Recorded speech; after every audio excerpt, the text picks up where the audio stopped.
मित्रांनो नमस्कार, डेली वॉकिंगमध्ये आपल्या सगळ्यांचं स्वागत आहे। आणि संधिवात जो आहे आजकाल आपण पाहतो की हा आजार बऱ्याच लोकांना तो त्रास देतो आहे किंवा मग एक वेगळी समस्या आहे, परंतु यावर देखील आयुर्वेदिक उपचार आहेत।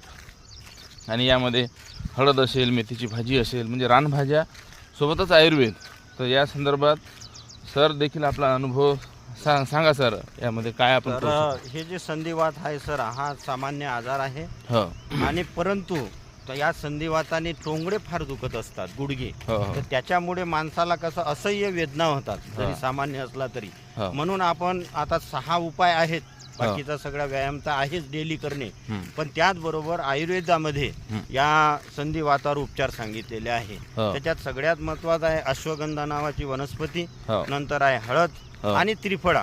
म्हणजे आपल्या महाराष्ट्रामध्ये हे जास्त वस्तू चालतात, या 3 वस्तू। त्याचप्रमाणे तरोटा आणि मेथी ही जी रानभाजी आहे, याचंही सेवन जर केलं आपण तर निश्चितच खूप चांगला आराम या संधिवाताला मिळत असतो। आणि म्हणून आपण डेली तरोटा आणि मेथीवर जास्त लक्ष द्या।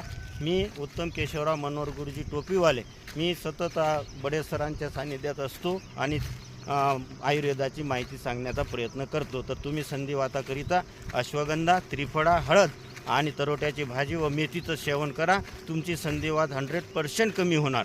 धन्यवाद। आणि मित्रांनो, डेली वॉकिंग चालू ठेवा आणि आपल्या या चॅनलला सबस्क्राईब करा, कारण असेच आयुर्वेदिक व्हिडिओ आपल्याला व हेल्थ टिप्स मिळत राहतील। धन्यवाद।